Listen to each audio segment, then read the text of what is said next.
Assalamualaikum warahmatullahi wabarakatuh. Salam sejahtera. Salam ilmu, keikhlasan, kecemerlangan UNIMAP. Salam Malaysia Madani. Pada hari ini, kami akan membentang tugasan bagi subjek Etika dan Peradaban SMU 13102 yang bertajuk Etika dan Peradaban dalam Penggunaan ICT. Pertama sekali, saya ingin memperkenalkan ahli kumpulan kami yang terdiri daripada 7 orang.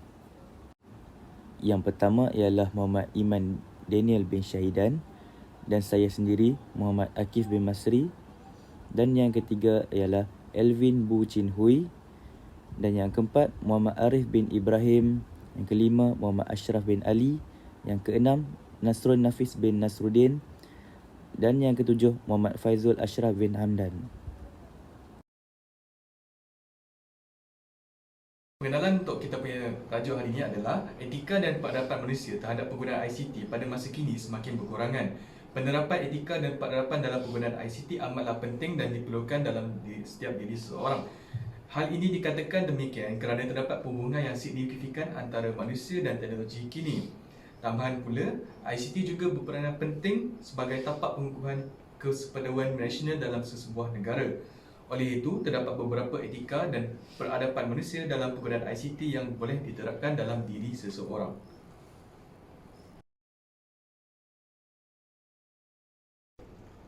Permasalahan kajian yang kami kemukakan dalam tajuk kami ialah dari segi pelanggaran privasi pengguna, setengah pihak yang tidak bertanggungjawab mencuri dan menyalahgunakan data tersebut. Ini boleh menyebabkan para pengguna terlibat dalam gejala jenayah cyber. Yang kedua ialah dari segi pengaruh budaya yang tidak sihat, pengguna lebih terpengaruh dengan gejala negatif dari sudut akhlak dan rohani. Ini akan memberi impak buruk kepada para penggunanya, terutamanya dari golongan remaja dan kanak-kanak. Yang ketiga ialah penyebaran fitnah yang sangat berleluasa tanpa ada asal-usul selidik.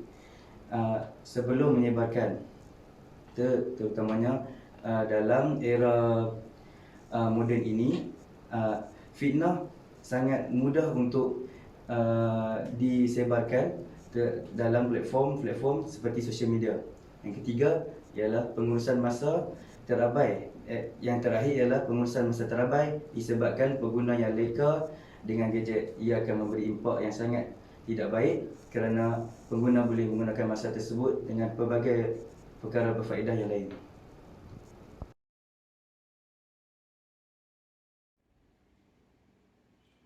Objektif bagi kajian kami ialah: yang pertama, menganalisis cabaran dalam penggunaan ICT. Yang kedua, menganalisis kesan kepada etika dan peradaban dalam penggunaan ICT. Yang ketiga, mengenal pasti kaedah yang sesuai untuk menyelesaikan permasalahan dalam etika dan peradaban dalam penggunaan ICT. Yang terakhir, mengenal pasti faedah penggunaan ICT dalam pendidikan.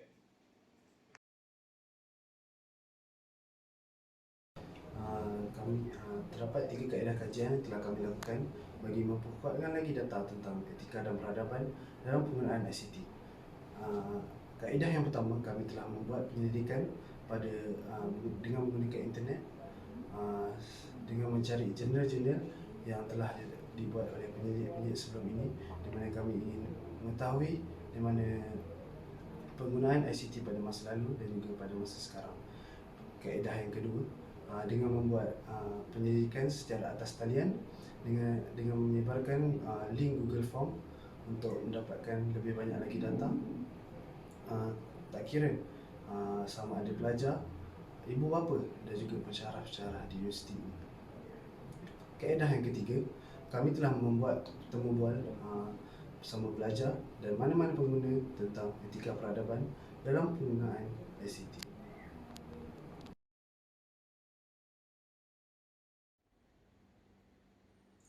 Daripada dapatan kajian secara atas talian telah mendapat maklum balas sebanyak 48 responden, 35.4% daripadanya adalah wanita dan selebihnya 64.6% adalah lelaki. Ini telah membantu kami mendapat lebih banyak data yang berkualiti.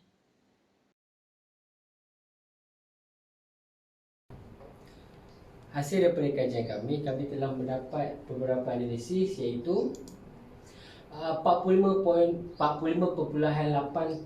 adalah majoriti responden kerap menggunakan alat ICT dalam kerja seperti Google, ChatGPT dan lain-lain. Seterusnya adalah 60.4% daripada 48 responden percaya bahawa akses kepada ICT adalah saksama di seluruh kawasan atau demografi yang berbeza dalam negara kita. Ini bermaksud ia mencapai akses yang saksama melibatkan penanganan keseimbangan infrastruktur, pertimbangkan faktor demografi, mempromosikan kemampuan kewangan dan melaksanakan dasar yang inklusif serta usaha pendidikan. Seterusnya adalah penyebaran fitnah dan gosip adalah cabaran yang dihadapi oleh responden tentang ICT terhadap perpaduan kebangsaan. Ia mendapat 41.7% daripada 48 responden. Ini bermaksud apabila individu menggunakan platform ICT untuk menyebarkan maklumat palsu atau terlibat dalam fitnah berbahaya, ia boleh mengakibatkan penyebaran maklumat yang tidak benar dan penguatan naratif yang memecah belahkan. Ini boleh memberi impak negatif kepada kohesi sosial, menggalakkan ketidakpercayaan dan pengusahaan di kalangan kumpulan-kumpulan yang berbeza dalam sebuah negara. Dari hasil kajian kami, segi privasi pengguna mendapat undian responden terendah sebanyak 10.4%. Hal ini kerana syarikat-syarikat di Malaysia mula untuk menjaga privasi pengguna mereka. Jika mereka didapati bersalah, mereka akan dijatuhkan kesalahan Akta 709, iaitu Akta Perlindungan Data Peribadi. Bagaimana ICT telah meningkatkan komunikasi dan kolaborasi di antara kita? Yang pertama, meningkatkan pengetahuan am dengan mencari fakta-fakta yang menarik atau ilmu yang baru hanya dengan menggunakan internet. Yang kedua, memperkasa kemahiran diri dengan menyelesaikan masalah-masalah yang dihadapi sama ada di rumah ataupun di luar rumah hanya dengan menonton video-video yang sepatutnya di YouTube. Yang ketiga, memudahkan komunikasi antara dua belah pengguna hanya dengan menggunakan WhatsApp atau aplikasi-aplikasi yang lain. Yang keempat, menambah pendapatan para pengguna seperti mana dengan menjual barangan-barangan keperluan hanya di TikTok. Yang keempat, menyematkan masa dalam pelbagai urusan-urusan seperti membayar saman dan membayar bil.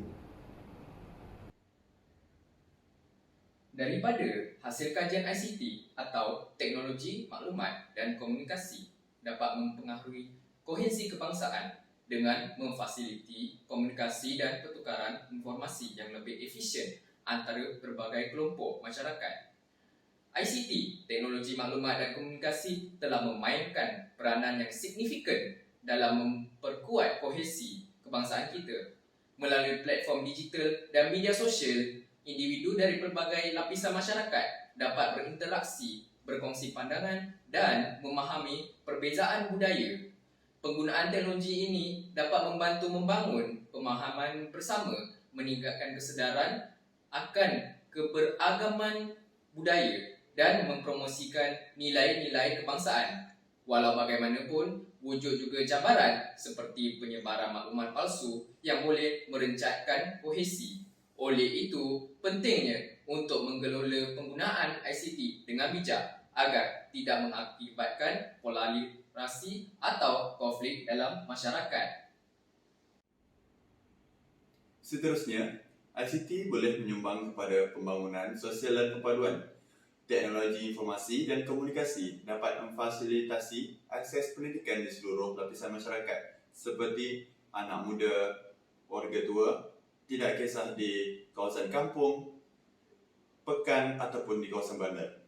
Program pembelajaran online, sumber daya pendidikan digital dan aplikasi pembelajaran dapat membantu meningkatkan ketersediaan pendidikan di berbagai wilayah.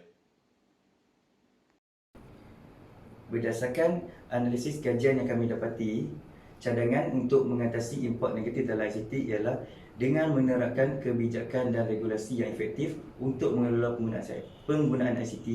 Hal ini dapat melibatkan perlindungan privasi, keamanan data dan penegakan hukum terhadap tindakan online yang merugikan.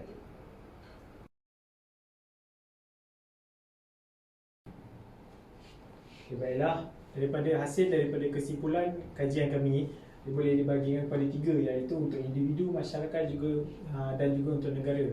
Untuk individu, teknologi maklumat dan komunikasi mampu menjadikan seseorang individu negara ini sebagai rakyat yang sentiasa peka dengan perkembangan dan pergolakan dunia. Melalui kemajuan dan bidang penyebaran maklumat, individu ini tidak ketinggalan untuk mengikuti perkembangan di dalam dan di luar negara. Untuk maklumat yang disalurkan amat pantas hanya dengan memiliki sebuah komputer peribadi yang disambungkan dengan perkhidmatan internet, individu tersebut boleh mendapatkan maklumat dari seluruh dunia. Dia hanya perlu menggerakkan tetikus untuk mendapatkan maklumat terkini maklumat terkini dalam sesuatu bidang. Contohnya, individu tersebut boleh mengikuti pergolakan politik di Timur Tengah melalui skrin komputer mereka. Selain itu, untuk masyarakat, dari segi pembangunan teknologi maklumat dan komunikasi dapat mengeratkan hubungan antara masyarakat Malaysia. Masyarakat sama ada yang berada di dalam negara ataupun yang berada di luar negara atas urusan pelajaran atau perniagaan dapat berhubung dengan ahli keluarga mereka dan sahabat-sahabat andai pada bila-bila masa. Mail elektronik boleh diterima dan dihantar dari mana-mana pelosok dunia. Maklumat serta maklumat, berita, ucapan dan pandangan juga dapat disalurkan agar masyarakat dapat membuat keputusan yang rasional dalam kehidupan seharian mereka. Hubungan melalui email elektronik bukan sahaja mudah, malah jauh lebih murah daripada panggilan telefon dan jauh lebih pantas daripada penghantaran surat. Akhir sekali, untuk negara, kehadiran teknologi maklumat dan telekomunikasi kepada negara pula merupakan anugerah yang istimewa kepada dunia pendidikan. Kewujudan ICT ini dapat membantu dalam sistem pengajaran dan pembelajaran PDP. Sistem pendidikan di sekolah dapat dimajukan oleh ICT sekaligus mewujudkan sekolah yang bestari. Pelajar dapat maklumat dari seluruh dunia melalui internet untuk melakukan kerja atau projek-projek di sekolah demi mengejar sekolah TS25.